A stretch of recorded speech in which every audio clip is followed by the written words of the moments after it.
வணக்கம்.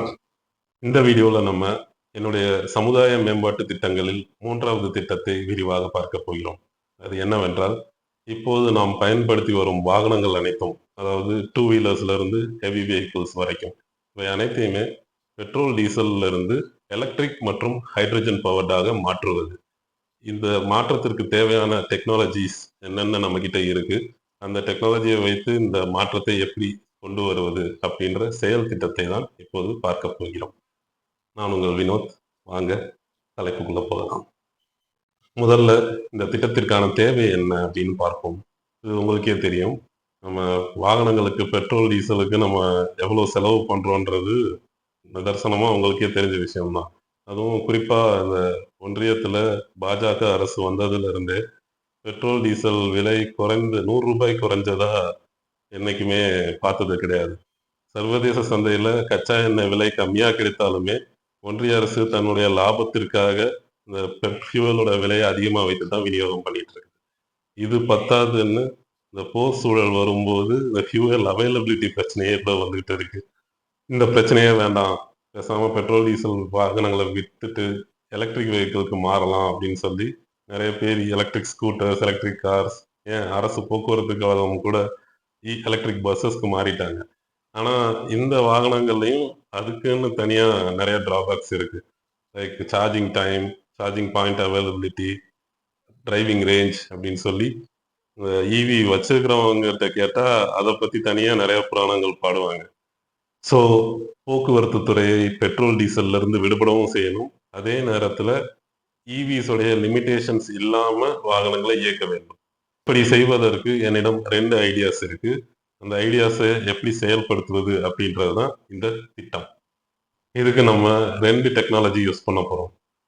ஒண்ணு Indian oil நிறுவனம் ஆர்&டி செய்து கண்டுபிடித்த இந்த அலுமினியம் ஏர் பேட்டரி அப்படின்ற ஒண்ணு. அப்புறம் இன்னொன்னு சமீபத்தில நீங்க செய்திகளில் பார்த்த தண்ணீரில் இயங்கும் அடுப்பு. அடுப்புக்கும் வாகனத்துக்கும் என்ன சம்மந்தம் அப்படின்னு நீங்க யோசிக்கலாம். சம்மந்தப்படுத்திட்டேன். இது எப்படின்னு பார்க்குறதுக்கு முன்னாடி, முதல்ல நம்ம இந்த அலுமினியம் ஏர் பேட்டரி அத பத்தி பார்ப்போம். அது எப்படி இயங்குது? அத எப்படி நடைமுறைக்கு கொண்டு வரலாம்? அப்படின்றத முதல்ல பார்த்துக்கலாம். இந்த பேட்டரி பார்த்தீங்கன்னா, நம்ம இப்ப இருக்கிற ஈவிஸ்ல யூஸ் பண்ற லித்தியம் அயான் பேட்டரி மாதிரி ரீசார்ஜபிள் பேட்டரி கிடையாது. இது நம்ம இந்த டிவி ரிமோட்ல யூஸ் பண்ற AAA பேட்டரி மாதிரி யூஸ் அண்ட் த்ரோ. ஒரு தடவை யூஸ் பண்ணி, அது எக்ஸாஸ்ட் ஆனதுக்கப்புறம் வேற ஒரு பேட்டரிய வச்சு ரீப்ளேஸ் பண்ற மாதிரி டெக்னாலஜி. இந்த பேட்டரியோட மெயின் அட்வான்டேஜ் என்னன்னு கேட்டீங்கன்னா, இதனுடைய எனர்ஜி டென்சிட்டி அதிகம். அதாவது லித்தியம் அயான் பேட்டரிய விட இதோடைய பவர் அதிகமா இருக்கும். இதன் விளைவா இந்த பேட்டரியோடைய ரேஞ்சும் அதிகமா இருக்கும். ஆல்சோ இந்த பேட்டரீஸ் வந்து ரொம்ப லைட் வெயிட்டா இருக்கும். ஈஸியா ஹேண்டில் பண்ண முடியும். லித்தியம் பேட்டரீஸ் மாதிரி ரொம்ப கனமா, அதாவது வண்டியோட வெயிட்ட ரொம்ப அதிகமாக்குற மாதிரிலாம் இருக்காது. இந்த பேட்டரீஸோடைய மெயின் டிஸ்அட்வான்டேஜ் என்னன்னா, நான் முன்ன சொன்ன மாதிரி இவற்றை ரீசார்ஜ் செய்ய முடியாது. ஆனா, இந்த டிஸ்அட்வான்டேஜ நமக்கு சாதகமா பயன்படுத்த முடியும். எப்படின்னா, இந்த அலுமினியம் பேட்டரீஸ மாஸ் ப்ரொடியூஸ் பண்ணி, அவற்றை பேட்டரி ஸ்வாப் ஸ்டேஷன்ஸ் அமைத்து, தமிழ்நாடு முழுக்க எல்லா இடத்துலயும் அவைலபிள் ஆக்கி, எல்லா இடத்துலயுமே கிடைக்க வைக்கிற மாதிரி பண்ண முடியும். இந்த பேட்டரி ஒண்ணும் மத்த பேட்டரீஸ் மாரி ரொம்ப காம்ப்ளிகேட்டடான டிசைன்லாம் கிடையாது. பேசிக்கலா இது வந்து வெறுமனே அலுமினியம் தகடுகள் தான். அலுமினியத்த தகடுகள் அதாவது ஷீட்டா அடுக்கி வச்சிருப்பாங்க. இதோட வொர்க்கிங் பிரின்சிபல் பார்த்தீங்கன்னா, இந்த அலுமினியம் தகடுகள் மேல காற்று படும்போது, இந்த அலுமினியம் ஆட்டம்ஸ் ஆக்ஸிடைஸ் ஆகி, ஆக்ஸிடேஷன் அந்த ரியாக்ஷன் நடக்கும்போது எலக்ட்ரான்ஸ் ரிலீஸ் ஆகும். அந்த எலக்ட்ரான்ஸ் தான் எலக்ட்ரிசிட்டியா சுத்தி வரும். ஒன்ஸ் அந்த தகடுகளுடைய சர்ஃபேஸ்ல இருக்க ஆட்டம்ஸ் எல்லாமே ஆக்ஸிடைஸ் ஆயிருச்சுன்னா, அதுக்கப்புறம் அந்த தகடு அந்த பேட்டரி எக்ஸாஸ்ட் ஆயிரும். இதுதான் அந்த பிரின்சிபல். ஸோ, இந்த பேட்டரிய மேனுஃபேக்சர் பண்றது வந்து ரொம்ப ஈஸியான வேலை. அலுமினியத்த உருக்கி, அவற்றை தகடாக்கி, அவற்றை ஒரு ஸ்லாட் மாதிரி ஒரு ஸ்ட்ரக்சர்ல ஃபிட் பண்ணி வைக்கிறது. இப்படி ரா அலுமினியம பேட்டரியா மாத்துறதுக்கும், அப்புறம் எம்ப்டி ஆகுற பேட்டரீஸ ரீசைக்கிள் பண்றதுக்கும் ஏத்த மாதிரி, புதுசா பேட்டரி புரொடக்ஷன் பிளான்ட்ஸ் உருவாக்கணும். இதற்கு தமிழ்நாட்டில் இருக்கிற ஒவ்வொரு மாவட்டத்திற்கும் ஒரு அலுமினியம் ஃபவுண்டரி ஒண்ணு செட் பண்ணணும். அந்த ஃபவுண்டரியில ஒரு தனி பேட்டரி புரொடக்ஷன் லைன் ஒண்ணு உருவாக்கணும். அதே நேரத்துல battery standardization or size standardization ஒண்ணு கொண்டு வரணும். என்னன்னா, இந்த பேட்டரீஸ் வந்து விதவிதமான ரேஞ்ச் ஆர் கெப்பாசிட்டிக்கு நெறைய கெப்பாசிட்டிஸ்க்கு ஏத்த மாரி ப்ரொடியூஸ் பண்ணணும். ஆனா அதே நேரத்துல ஒரே சைஸ்ல இருக்கணும். இப்போ உதாரணத்துக்கு ஒரு சின்ன சைஸ் பேட்டரி, அதோடைய ரேஞ்ச் வந்து 100 கிலோமீட்டர்ஸ் ரேஞ்சுக்கு இருக்க மாரி ஒரு பேட்டரி. அதே மாரி இதே சைஸ்ல 200 கிலோமீட்டர் ரேஞ்ச் போற அளவுக்கு இருக்கிற மாதிரி ஒரு தனி பேட்டரி. இப்படி வெவ்வேறு ரேஞ்ச் டிஃபரன்ஸ் இருக்கிற மாதிரி ஒரே சைஸ்ல விதவிதமான பேட்டரிஸ் உருவாக்கணும். கார்ஸுக்கு தனி செட் ஆஃப் பேட்டரிஸ், டூ வீலர்ஸ்க்கு தனி செட் ஆஃப் பேட்டரிஸ், ஆட்டோ ரிக்ஷாஸ்க்கு தனி செட் ஆஃப் பேட்டரிஸ் அப்படின்னு சொல்லி ஒவ்வொரு வாகனத்துக்கு ஏத்த மாதிரி பேட்டரி டிசைன்ஸ் வந்து வேறுபடணும். இது வந்து எதுக்காகன்னா, இப்படி வெரைட்டீஸ் இருந்தா தான் இது கன்சியூமர்ஸ் ஆனா மக்களுக்கு ஒரு கொஞ்சம் அப்பீலிங்கா இருக்கும். இப்படி உருவாக்கப்படும் பேட்டரிஸ் அனைத்தையுமே நம்ம ஆல்ரெடி இருக்கிற பெட்ரோல் பங்க்ஸ் எல்லாத்துலயுமே பேட்டரி ஸ்வாப் ஸ்டேஷன்ஸ் அமைத்து, அங்கேயே சேல் பண்ணுவதற்கு ஏத்தா மாதிரி ஒரு செட்டப் கொண்டு வரணும். இப்படி கொண்டு வந்தா தான் மக்களுக்கு வந்து என்னன்னா, எப்பனாலும் பெட்ரோல் பங்க் போனா பேட்டரிஸ் கிடைக்கும் அப்படின்ற அந்த நம்பிக்கை வரும். அந்த நம்பிக்கை வந்தா தான் மக்கள் தங்களுடைய வாகனங்கள ஈவிஸா மாத்தலாம் அப்படின்னு ஒரு இதுக்கு வருவாங்க. பேசிக்கலா பேட்டரி அவைலபிலிட்டி. அந்த அவைலபிலிட்டி ஈஸியா ஸ்வாப் பண்ண முடியும் அப்படின்ற அந்த கான்ஃபிடன்ஸ் இத உருவாக்கணும். பேட்டரி புரொடக்ஷன் ஒரு பக்கம் இருக்கு. இன்னொரு பக்கம் நம்ம ஈவியா கன்வெர்ட் பண்றது. வாகனங்கள ஈவியா கன்வெர்ட் பண்றது. இது வந்து நம்ம two wheelers, auto rickshaws, cars இது போன்ற சிறிய ரக பாசெஞ்சர் வெஹிக்கிள்ஸ்க்கு மட்டும் தான் இந்த கன்வர்ஷன். இந்த கனரக வாகனங்கள் பார்த்தீங்கன்னா, அந்த பேருந்துகள், ட்ரக்ஸ் இதுக்கு எல்லாமே ஹைட்ரஜன் பவர். அத இதுக்குள்ள சேர்க்க வேணாம். அத தனியா பார்ப்போம். இப்போதைக்கு இந்த கன்வர்ஷன் மட்டும் முதல்ல பார்க்கலாம். அதாவது நம்ம வாகனங்கள் டூ வீலர்ஸ் பார்த்தீங்கன்னா, டிவிஎஸ் 50லேருந்து புல்லட் வரைக்கும் எடுத்துக்கலாம். எல்லா வெஹிக்கிள்ஸும். அப்புறம் கார்ஸ் மாருதி 800லேருந்து ரோல்ஸ் ராய்ஸ் கார்ஸ் வரைக்கும். இந்த வாகனங்கள் அனைத்திலயுமே பெட்ரோல், டீசல் என்ஜின்ஸை எடுத்துட்டு, அவைகளுடைய ஹார்ஸ் பவருக்கு ஈக்குவலன்ட்டான அ எலக்ட்ரிக் மோட்டார்ஸ ஃபிட் பண்ணணும். உதாரணத்துக்கு, இப்போ ஒரு 350 சிசி புல்லட்டுக்கு 50 கிலோவாட் மோட்டார் எலக்ட்ரிக் மோட்டார் போட்டா, அதே அளவுக்கு பவர் வராது. அட்லீஸ்ட் ஒரு 100, 150 கிலோவாட் எலக்ட்ரிக் மோட்டார் ஃபிட் பண்ணா தான், அந்த 350 சிசி என்ஜின் பெட்ரோல் என்ஜின் எவ்வளோ பவர் குடுக்குமோ, அதே அளவுக்கு இந்த எலக்ட்ரிக் மோட்டார் பவர் குடுக்கும். இந்த வண்டியில இருக்கிற மத்த காம்போனன்ட்ஸ்லாம் அதே மாரி தான் இருக்க போகுது. Except for the fuel tank. Like இந்த கிளட்ச் அசெம்பிளியா இருக்கட்டும், வரும் மத்த எல்லாமே பிரேக்ஸ் இது எல்லாமே இருக்கட்டும்.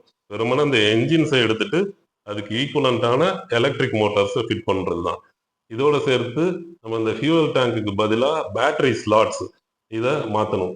நம்ம ஏற்கனவே இந்த பேட்டரி ஸ்டாண்டர்டைசேஷன்னு ஒண்ணு பார்த்தோம் இல்லையா? அதாவது குறிப்பிட்ட சைஸுக்கு ஏத்த மாதிரி பேட்டரி உற்பத்தி பண்றோன்ட்டு. அந்த பேட்டரீஸ ஃபிட் பண்ற மாதிரி பேட்டரி ஸ்லாட்ஸும் வண்டியில மாடிஃபை பண்ண வேண்டியது வரும். இந்த மாடிஃபிகேஷன்ஸ் பண்றதுக்கு நம்ம இந்த வாகன உற்பத்தியாளர்கள் வந்து அவர்களோட நம்ம அரசு கொலாபரேட் பண்ற மாதிரி இருக்கும். எப்படின்னா, இப்போ நம்ம ஏற்கனவே இயங்கிக் கொண்டிருக்கும் வாகன சர்வீஸ் சென்டர்ஸ் இவற்றில் தான் இந்த கன்வர்ஷன் செய்றதுக்கு ஈஸியான ஒரு வழி. எப்படி நம்ம வாகனங்கள சர்வீஸ்க்கு விடுறோம். அதாவது ஃபோன் பண்ணி புக் பண்ணி சர்வீஸ்க்கு வண்டிய எடுத்துட்டு போய் விடுறதா இருக்கட்டும். இல்ல அவங்களே வந்து கலெக்ட் பண்ணிக்கிறதா இருக்கட்டும்.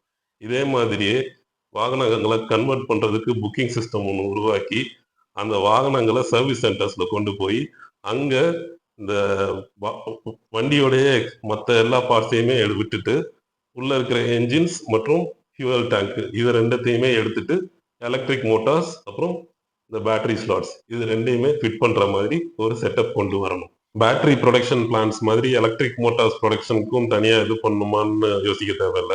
அதுக்கான செட்டப் நம்மகிட்ட ஆல்ரெடி இருக்கு. கோயம்புத்தூர்ல எலக்ட்ரிக் மோட்டார்ஸ் உற்பத்தி பண்றதுக்கு ஆயிரக்கணக்கான கம்பெனிஸ் இருக்கு. ஒரே நாள்ல 1000த்துக்கும் மேற்பட்ட யூனிட்ஸ் ப்ரொடியூஸ் பண்ணி சப்ளை பண்ணுவாங்க. ஸோ அத பத்தி நம்ம கவலைப்படவே தேவையில்ல. நமக்கு தேவை இந்த சர்வீஸ் சென்டர்ல ஒரு கன்வர்ஷன் லைன் ஆர் ஒரு ஒர்க் ஃப்ளோ அத ரெடி பண்றது தான். இப்படி ஒரு பக்கம் பேட்டரி புரொடக்ஷன் ஸ்மூத்தா ரன் ஆயிட்டு இருக்கும். இன்னொரு பக்கம் வாகனங்கள் கன்வர்ஷன் நடக்கும். கன்வெர்ட் ஆன வாகனங்கள் ரோட்ல ரெகுலரா ரன் ஆக ஆரம்பிக்கும்.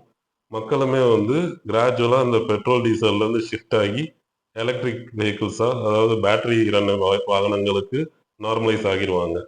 ஸோ நாளடைவுல என்ன ஆகும்னா, பேட்டரி புரொடக்ஷனும் அதிகமாகிட்டே இருக்கும். வாகனங்கள் அனைத்துமே ஃபுல்லா எலக்ட்ரிக்கா மாறிரும்.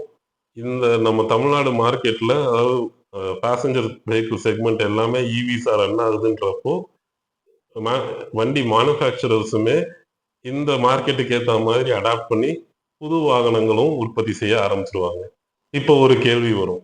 ஏன் இப்படி வாகனங்கள எல்லாம் கன்வெர்ட் பண்ணணும்? பேசாம மேனுஃபேக்சரர்ஸ்ட்ட சொல்லி, இந்த டெக்னாலஜிக்கு ஏத்த மாரி புது வாகனங்களே உற்பத்தி பண்ணி சப்ளை பண்ண சொல்லலாமே! மக்கள வந்து புது வாகனங்கள, புது ஈவிஸே வாங்க வைக்கலாமே! அப்டின்னு சொல்லி.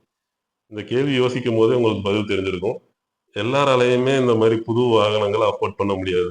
எல்லாரும் பல கனவுகளோட ஏற்கனவே வாகனங்கள் வாங்கி வச்சிருப்போம். அந்த வாகனங்கள வித்துட்டு திரும்ப புது வண்டி வாங்கணுன்றது வந்து ஒரு பெரிய தலைவலி. அவ்வளோ செலவு பண்ணணுமா? அப்டின்னு யோசிப்பாங்க. அதோட சேர்த்து அ தமிழ்நாடுக்கு தமிழ்நாடு மார்க்கெட்டுக்குன்னு மட்டும் தனியா இந்த மாரி புது ஈவிஸ எந்த ஒரு அ மேனுஃபேக்சரருமே வந்து உற்பத்தி பண்ண மாட்டாங்க. அவங்களுடைய புரொடக்ஷன் லைன் எல்லாமே வந்து it is focused on the global market. அவங்க எந்த ஒரு வாகனமா இருந்தாலும், எத்தனை யூனிட் உற்பத்தி பண்ணாலும், அது உலகம் பூரா இருக்கிற எல்லா மார்க்கெட்டுக்கும் சப்ளை பண்ணணுன்றதுக்காக தான் யோசிப்பாங்க. அப்படி இருக்கும்போது, தமிழ்நாடு மார்க்கெட்டுக்கு மட்டும் தனியா ஒரு செட் ஆஃப் வாகனங்கள உற்பத்தி பண்ணணுன்றது, அது அவங்களுக்கு அது காஸ்ட் எஃபெக்டிவா அவங்களுக்கு இருக்காது. ஸோ, அவ்வளோ ஈஸியா அவங்க மாற மாட்டாங்க. ஸோ, நம்ம முதல்ல நம்ம மார்க்கெட்ட நம்ம ரெடி பண்ணா தான், அதுக்கப்புறம் தான் இதுல ப்ராஃபிட் இருக்குன்னு தெரிஞ்சு, அதுக்கப்புறம் அவங்க புரொடக்ஷன் லைன மாத்துவாங்க. இதோட இன்னொரு காரணம் என்னன்னா, நம்ம மக்கள் கிட்ட இருக்கிற இந்த ஒரு சென்டிமென்டல் வேல்யூ. உங்களுக்கே தெரியும், அதாவது வாகனம்னாலே இது நம்ம வண்டி. அது பைக்கா இருந்தாலும் சரி, காரா இருந்தாலும் சரி, இது நம்ம வண்டி. இது எப்பயும் நம்ம கூடவே இருக்கட்டும், அப்படின்னு சொல்லி நெறைய பேர் யோசிப்போம். அந்த வண்டி சும்மா வீட்ல சும்மா கிடந்தாலும் பரவால்ல, யாருக்கும் அத விக்க மாட்டோம் அப்படின்ற ஒரு மனநிலையோட இருப்போம். அப்படி இருக்கும்போது, நம்ம பழைய வாகனங்களையுமே இப்படி ரீஃபர்பிஷ் பண்ணி குடுக்குறோம் அப்படின்ற ஆப்ஷன மக்கள்ட்ட குடுத்தோம்னா, அதோட சேர்த்து இந்த பேட்டரி அவைலபிலிட்டி இருக்குன்ற அந்த கான்ஃபிடன்ஸும் சேர்த்து குடுத்தோம்னா, மக்கள் இந்த ஈவி கன்வர்ஷனுக்கு முன் வருவாங்க. அவர்களுடைய வாகனங்கள் அனைத்தையுமே எலக்ட்ரிக்கா மாத்தலாம் அப்படின்ற ஒரு இதுக்கு வருவாங்க. ஈஸியா வந்து கன்வர்ஷனும் நடந்துரும்.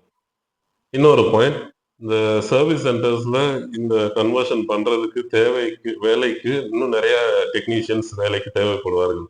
அந்த மாரி நிலைமையில அரசே முன் வந்து நெறைய மெக்கானிக்ஸ், எலக்ட்ரீஷியன்ஸ ரெக்ரூட் பண்ணி இந்த சர்வீஸ் சென்டர்ஸ்ல வேலை பார்ப்பதற்கு ஏற்பாடு பண்ண வேண்டும். வாகனங்கள் அனைத்தும் அவை மேனுவல் கியரா இருந்தாலும் சரி, ஆட்டோமேட்டிக் கியரா இருந்தாலும் சரி, அவற்றை அனைத்தையுமே ஈஸியா மாத்துறது. அதாவது எலக்ட்ரிக் மோட்டார்ஸ் ஃபிட் பண்றது, இன்வெர்டர்ஸ் ஃபிட் பண்றது, பேட்டரி ஸ்லாட்ஸ் ஃபிட் பண்றது. இது எல்லாத்துக்குமே இந்த டெக்னீஷியன்ஸுக்கு கரெக்ட்டா ட்ரெய்னிங் குடுத்துட்டோம்னாலே போதும். ரொம்ப இல்ல, சின்ன ட்ரெய்னிங் குடுத்தாலே போதும். அவர்கள் வேலைய ஈஸியா முடிச்சுருவாங்க. வாகனங்கள் அனைத்தும் கன்வெர்ட் ஆகிடும். அந்த கன்வெர்ட் ஆன வாகனங்கள ஆர்டிஓ ஆஃபீஸ்ல திரும்ப ரீரிஜிஸ்ட்ரேஷன் பண்ணிட்டு, கஸ்டமர்ஸ் கிட்ட சப்ளை பண்ணிற வேண்டியது தான். மக்களுமே தங்களுடைய புது ஈவிஸ எடுத்துட்டு ஃப்ரீயா இது பண்ணலாம். தமிழ்நாட்டுக்குள்ள எந்த இடத்துக்கு போனாலும் எல்லா பெட்ரோல் பங்க்லயுமே பேட்டரி கிடைக்கும் அப்படின்ற அந்த கான்ஃபிடன்ஸ் இருக்கும். எங்கேயும் வண்டி நின்றுமோ அப்படின்ற பயம் இருக்காது. ரீசார்ஜ் பண்ண தேவையில்ல. அந்த ரீசார்ஜ் டைம்ன்ற அந்த கான்செப்ட்டே இருக்காது. டக்குனு பேட்டரிய மாத்திக்கலாம் அப்படின்ற அந்த கான்ஃபிடன்ஸ் வந்துரும். இந்த ஒரு சினாரியோவ நீங்க கற்பனை பண்ணி பாருங்க. ஆ கொஞ்சம் நல்லா இருக்கும். நம்ம இந்த பெட்ரோல் பங்க் டீலர்ஸுக்குமே வந்து இந்த பேட்டரி சேல்ஸ்லேருந்து ஒரு சின்ன ப்ராஃபிட் குடுத்தோம்னா, அவர்களுமே இந்த பேட்டரி ஸ்வாப் ஸ்டேஷன்ஸ் அமைக்கிறதுக்கு ஒத்துழைப்பாங்க. இதுதான் நம்ம கார்ஸ், ஆட்டோ ரிக்ஷாஸ் மற்றும் பைக்ஸ் இவற்றை எலக்ட்ரிக்கல் வெஹிக்கிள்ஸா மாத்துறதுக்கான ஒரு திட்டம். அடுத்து கனரக வாகனங்கள் like buses, trucks, Tata Ace, அப்புறம் container lorries, JCB, excavators, poclains, road rollers இந்த மாதிரி வாகனங்கள் அனைத்துமே டீசல் என்ஜின்ல ஓடுற வாகனங்கள். இந்த டீசல் வாகனங்கள் எல்லாத்தையுமே ஹைட்ரஜன் பவர்டாக மாத்துவது எப்படின்றத பார்ப்போம். இதற்கும் நம்ம சர்வீஸ் சென்டர்ஸ பயன்படுத்தலாம். லைக் இந்த வாகனங்கள் அனைத்தையுமே அதுல இருக்கும் இந்த டீசல் என்ஜின்ஸ லைட்டா மாடிஃபை பண்ணாலே போதும். அவை ஹைட்ரஜன்ல இயங்க ஆரம்பிச்சுரும். மாடிஃபிகேஷன்னா ரொம்ப கஷ்டமான வேலைலாம் இல்ல. அந்த டீசல் என்ஜின்ல ஸ்பார்க் பிளக்ஸ் ஆட் பண்ணாலே போதும். அந்த என்ஜின்ஸ் வந்து ஹைட்ரஜன்ல இயங்க ஆரம்பிச்சுரும். என்னன்னா, வழக்கமா டீசல் என்ஜின்ஸ்ல இந்த கம்ப்ரஷன் மூலமா இக்னிஷன் ஆரம்பிக்கும். ஆர் இந்த பர்ன் ஆகும். ஆனா ஹைட்ரஜனுக்கு வந்து இந்த கம்ப்ரஷன் மட்டும் பத்தாது. நம்ம பெட்ரோல் என்ஜின்ஸ்ல இருக்கிற மாதிரி ஸ்பார்க் பிளக்கும் இருக்க வேண்டியது இருக்கும். இந்த டீசல் என்ஜின்ஸ்ல ஸ்பார்க் பிளக் ஆட் பண்றது ஒரு ஆப்ஷன். அப்படி இல்லைன்னா இன்னொரு ஆப்ஷனா என்ன பண்ணலாம்னா, நம்ம ஏற்கனவே பெட்ரோல் கார்ஸ் எல்லாம் இருந்து பெட்ரோல் என்ஜின்ஸ் ரிட்ரீவ் பண்ணியிருப்போம் இல்லைங்களா? இந்த ஈவிஸா கன்வெர்ட் பண்ணும்போது அதுலேருந்து ரிட்ரீவ் பண்ணுவோம். அந்த என்ஜின்ஸ எடுத்துட்டு 1 ஆர் 2 என்ஜின்ஸ கப்புள் பண்ணி, அவற்றை இந்த ட்ரக்ஸ்ல, பஸ்ஸஸ்லலாம் ஃபிட் பண்ணி ஹைட்ரஜன் என்ஜின்ஸா ரன் பண்ணலாம். ஏன்னா, அந்த என்ஜின்ஸ்ல வந்து ஸ்பார்க் பிளக் ஆல்ரெடி இருக்கும். அவற்றை ஃபிட் பண்ணிட்டு, கூடவே ஃபியூயல் டேங்க்குக்கு பதிலா ஹைட்ரஜன் சிலிண்டர்ஸ ஃபிட் பண்ண வேண்டியது இருக்கும். கம்பேர் டூ அந்த ஈவி கன்வர்ஷனுக்கு வந்து இது கொஞ்சம் ஈஸியான வேலை தான். என்ஜின் கெப்பாசிட்டி மட்டும் அதே தான். அதே என்ஜின் கெப்பாசிட்டி தான். ஃபியூயல் டேங்க மட்டும் மாத்துற மாதிரி இருக்கும். இதோட சேர்த்து இந்த ஃபியூயல் இன்ஜெக்டர்ஸ் அதையும் கொஞ்சம் அப்கிரேட் பண்ற மாதிரி இருக்கும். ஏன்னா ஹைட்ரஜன் ஃபியூயல் இன்ஜெக்டர் வந்து கொஞ்சம் பிரஷரைஸ்டான இதா இருக்கும். Compared to petrol it is quite different. So இந்த ஃபியூயல் இன்ஜெக்டர் சிஸ்டத்தையும் கொஞ்சம் அப்கிரேட் பண்ணி இந்த பெட்ரோல், டீசலை கொஞ்சம் பட்டி டிங்கரிங் பண்ணோம்னா ஹைட்ரஜன் என்ஜின் ரெடி ஆகிடும். இந்த ஹைட்ரஜன் என்ஜின் ரெடி பண்றதுக்கு வேணா ஒரு தனியா ஒரு ப்ரொடக்ஷன் பிளான்ட் ஒன்று ரெடி பண்ணலாம். அதுவுமே மாவட்ட வாரியா ரெடி பண்ணி இந்த கார்கள்ல இருந்து கிடைக்கிற என்ஜின்ஸ் எல்லாத்தையுமே மாடிஃபை பண்றதுக்குன்னு ஒரு தனி ப்ரொடக்ஷன் லைன் உருவாக்கி ஹைட்ரஜன் என்ஜின்ஸை மட்டும் ரெடி பண்ணிட்டு அந்த என்ஜின்ஸை சர்வீஸ் சென்டருக்கு சப்ளை பண்றதுக்கு ஒரு லிங்க் ஒன்று உருவாக்கிடலாம். இப்படி உருவாக்கிட்டோம்னா ட்ரக்ஸ் இந்த கனரக வாகனங்கள் எல்லாத்தையுமே ஹைட்ரஜன் ஃபியூவலுக்கு ஏற்ற மாதிரி ரெடி பண்ணிடலாம். சரி, வண்டி ரெடி ஆயிடுச்சு. இப்போ இதுக்கு தேவையான ஹைட்ரஜன் தேவைப்படும்ல. இங்கே தான் நம்ம ஈரோடு சயின்டிஸ்ட் கண்டுபிடிச்ச இந்த தண்ணீரில் இயங்கும் அடுப்பு வருது. இந்த அடுப்புடைய ஸ்பெஷாலிட்டி என்னன்னா, இதுக்குள்ள இந்த எலக்ட்ரோலைசிஸ் சேம்பர்னு ஒன்று இருக்கும். அதாவது தண்ணீரில் மின்சாரத்தை பாய்த்து அதன் மூலமா அதில் இருக்கும் ஹைட்ரஜனையும் ஆக்சிஜனையும் பிரித்து எடுக்கிற ஒரு செட்டப். இந்த செட்டப் தான் நம்ம இது ஹைட்ரஜன் ப்ரொடக்ஷனுக்கு யூஸ் பண்ண போறோம். இந்த எலக்ட்ரோலைசர் செட்டப் பிளஸ் ஒரு கம்ப்ரஸர் இது ரெண்டையுமே நம்ம ஊர்ல இருக்கிற எல்லா பெட்ரோல் பங்க்ஸ்லயுமே இன்ஸ்டால் பண்ணி அவற்றிற்கு தேவையான தண்ணீர் மற்றும் மின்சார சப்ளை இது ரெண்டும் கொடுத்தாலே போதும். அப்பப்போ நமக்கு தேவைக்கு ஏற்ற அளவுக்கு ஹைட்ரஜன் உற்பத்தி பண்ணி கொள்ளலாம். இந்த செட்டப் ஏன் அவசியம்னு சொல்றேன்னா, நம்ம தனியா ஹைட்ரஜனை இத மாதிரி ஒரு லார்ஜ் ஸ்கேல் ஃபெசிலிட்டி ஒண்ணு உருவாக்கி, அதுல ஹைட்ரஜனை மட்டும் தனியா பிரிச்சு எடுத்து அத ஸ்டோர் பண்ணி வைக்கிறது. அப்புறம் அத கொண்டு போய் பெட்ரோல் ஸ்டேஷன்ல சப்ளை பண்றதுங்கிறது ஒரு பெரிய வேலை. ஏன்னா, ஹைட்ரஜன் வந்து ரொம்ப லைட்டான கேஸ். அத ஸ்டோர் பண்ணி வைக்கிறது ரொம்ப ரொம்ப கடினமான வேலை. லைட்டா ஏதாவது ஒரு சின்ன ஓப்பனிங் இருந்தாலே போதும், டக்குனு அது லீக் ஆகிரும். அப்படி லீக் ஆகி அது நஷ்டமாகறதுக்கு பதிலா, அப்பப்போ தேவைக்கு ஏத்த மாரி தண்ணீர்ல இருந்து பிரிச்சு எடுத்து ஹைட்ரஜன இது பண்ற மாரி வச்சுக்கிட்டோம்னா, அது மெயின்டனன்ஸும் ஈஸியா இருக்கும். ஸோ பெட்ரோல் ஸ்டேஷன்ல இந்த மாதிரி செட்டப் கொண்டு வந்து, வண்டிக வர வர அப்பப்ப தேவைக்கு ஏத்த மாதிரி ஹைட்ரஜன இது பண்ணி கேஸ் டேங்க்ல ஃபில் பண்ணிட்டோம்னா, அது பாட்டுக்கு இயங்கிட்டு இருக்கும். இப்படி உற்பத்தி பண்ற ஹைட்ரஜனுடைய விலையும் பார்த்தீங்கன்னா, ரொம்ப கம்மியா தான் இருக்கும். 1 லிட்டருக்கு மேக்ஸிமம் 30 இல்ல ரூ. 40 தான் இருக்கும். அதோட சேர்த்து இந்த ஹைட்ரஜன் பார்த்தீங்கன்னா, ஒரு இன்எக்ஸாஸ்டிபிள் ஃபியூயல். அதாவது இந்த ஹைட்ரஜனுக்கு தட்டுப்பாடே எந்த காலத்துலயுமே வராது. என்னைக்குமே இதோட சப்ளை இருந்துகிட்டே தான் இருக்கும். அதோட இது ஒரு கிளீனான ஒரு ஃபியூயலும் கூட. இத எரிப்பதனால எந்த ஒரு பொல்யூட்டன்ட்ஸ் லைக் கார்பன் டை ஆக்சைடு இதெல்லாம் எதுவும் வராது. வெறும் வாட்டர் வேப்பர் அதாவது நீராவி மட்டும் தான் என்ஜின்ல இருந்து வெளிவரும். So overall hydrogen is a very clean and efficient fuel. நம்ம ஊர்ல இருக்கிற எல்லா வாகனங்கள், அரசு போக்குவரத்து துறை பேருந்துகள், அப்புறம் தனியார் பேருந்துகள் இவை அனைத்துமே இந்த ஹைட்ரஜனுக்கு ஷிஃப்ட் ஆகிருச்சுன்னா, அதோட அதுக்கப்புறம் என்ன ஆகும்னா, அவங்களோட ரன்னிங் காஸ்ட் குறையும். அதன் விளைவா டிக்கெட் விலையும் குறையும். பிளஸ் இந்த ஃபியூயல் வந்து சப்ளை வந்து அரசுடைய கட்டுப்பாட்டுக்குள்ளேயே தான் இருக்கும். ஸோ இந்த திடீர்னு இந்த டிக்கெட் விலை ஏறுவதோ, இறக்குவதோ அந்த மாரி எந்த ஒரு குழப்பமும் இருக்காது. கான்ஸ்டன்ட்டா மெயின்டெயின் ஆகும். அடுத்தது இந்த லாரீஸ் எல்லாம் லாரீஸ், ட்ரக்ஸு, அப்புறம் கண்டெய்னர் லாரீஸ் இவைகள் எல்லாமே வந்து இந்த மாரி ஹைட்ரஜனுக்கு ஷிஃப்ட் ஆகுறதுக்கு முதல்ல தயங்குவாங்க. ஏன்னா, தமிழ்நாட்ட தாண்டி போனா ஹைட்ரஜன் அவைலபிலிட்டி இருக்குமா? இருக்காதா? இருக்காது. அதனால எதுக்கு மாத்தணும் அப்படின்னு யோசிப்பாங்க.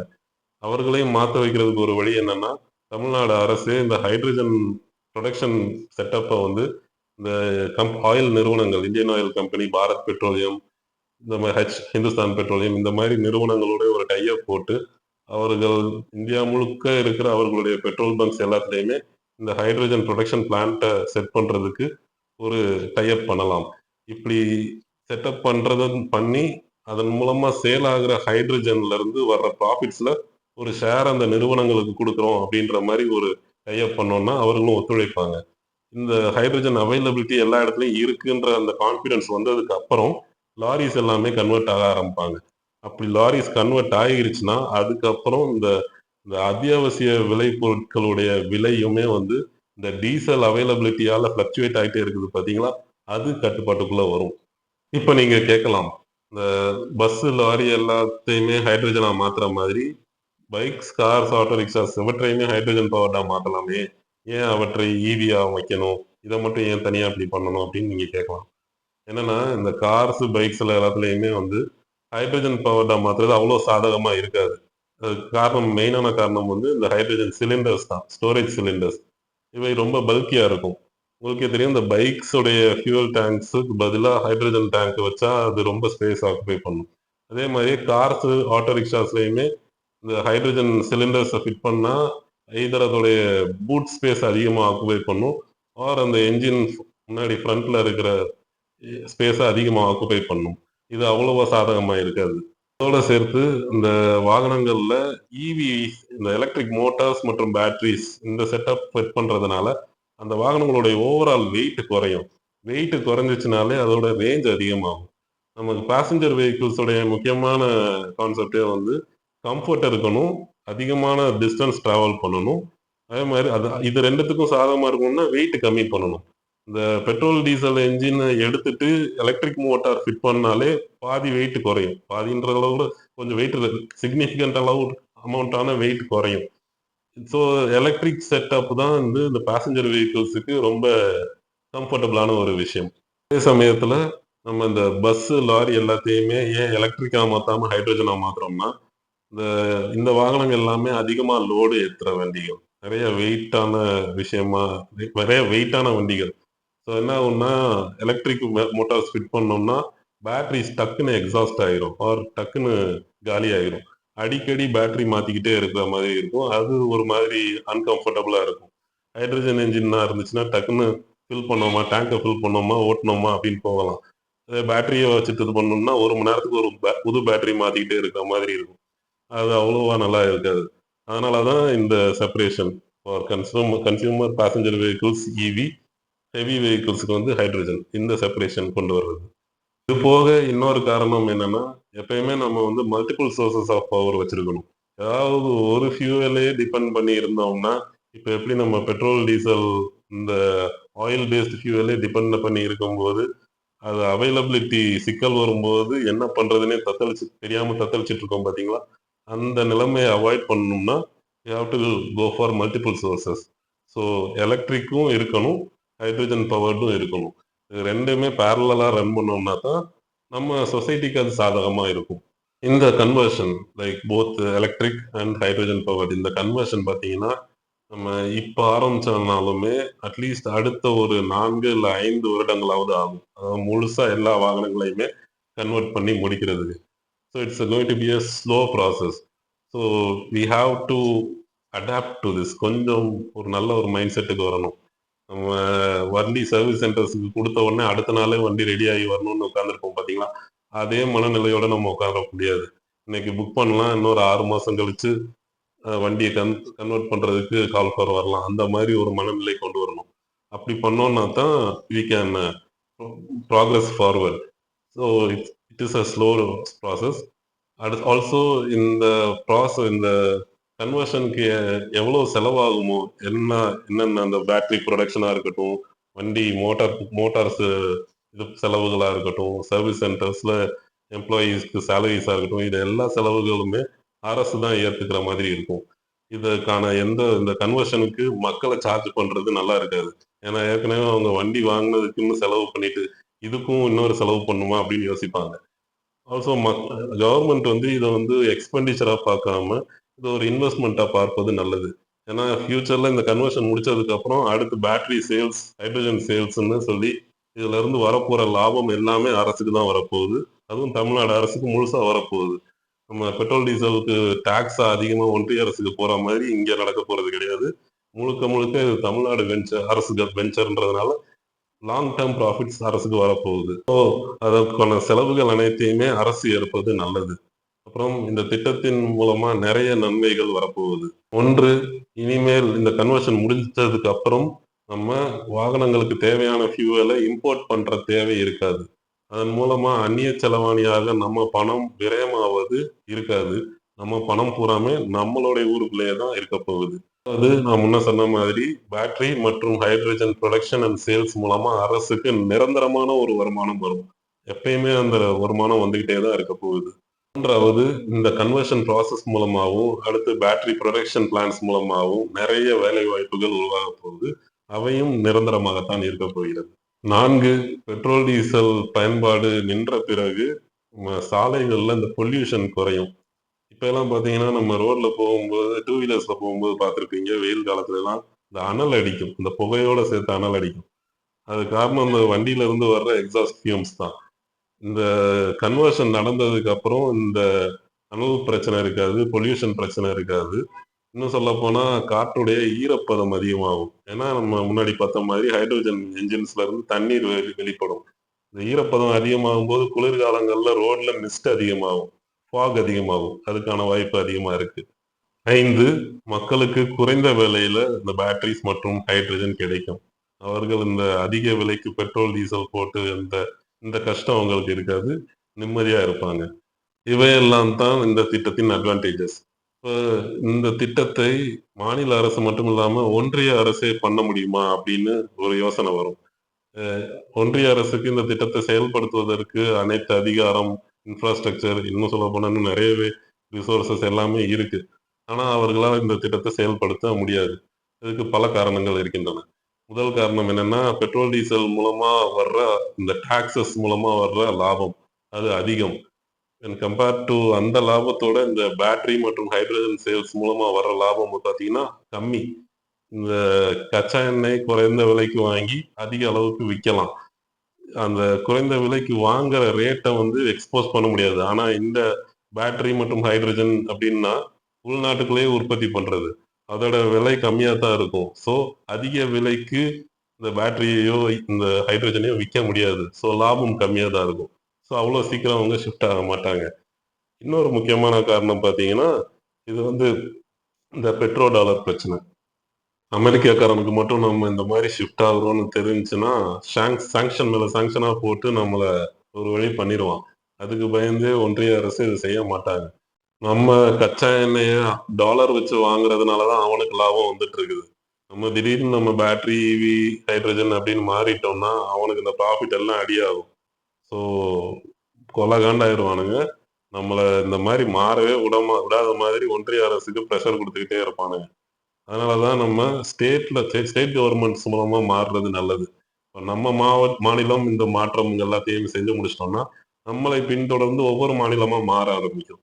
எல்லா மாநிலமும் மொத்தமா மாறிடுச்சுன்னா, நாடு முழுக்க ஒரு ஸ்டாண்டர்டைசேஷன் கொண்டு வந்துரலாம். இதுதான் திட்டம். இந்த திட்டத்தை நம் அரசுக்கு, முக்கியமா நம்ம அரசு போக்குவரத்து கழகத்திற்கு, அதுல இருக்கும் அஃபீஷியல்ஸ், அதிகாரிகள், அமைச்சர் அவர்கள் எல்லாருக்கும் கொண்டு செல்வதற்கு கொஞ்சம் உதவுங்க. அத எல்லாருக்கும் ஷேர் பண்ணி விடுங்க. ஆல்சோ இந்த திட்டத்தை பற்றிய உங்கள் கருத்துக்கள், இதை எப்படிலாம் இம்ப்ரூவ் பண்ணலாம்? எப்படி நடைமுறைக்கு கொண்டு வரலாம்? என்னென்ன நடைமுறை சிக்கல்கள் வர வாய்ப்பு இருக்கு? அவற்றுக்கு என்ன சொல்யூஷன் இருக்கு? இது எல்லாத்தையுமே கமெண்ட் பண்ணுங்க. நம்ம அத டிஸ்கஸ் பண்ணுவோம். ஆல்சோ இந்த வீடியோவ எல்லாருக்கும் ஷேர் பண்ணி விடுங்க. நம்ம சேனல சப்ஸ்கிரைப் பண்ணி வச்சுக்கோங்க. மீண்டும் இன்னொரு இன்ட்ரஸ்டிங்கான தலைப்பில் வந்து சந்திக்கிறேன். Until then take care. நன்றி.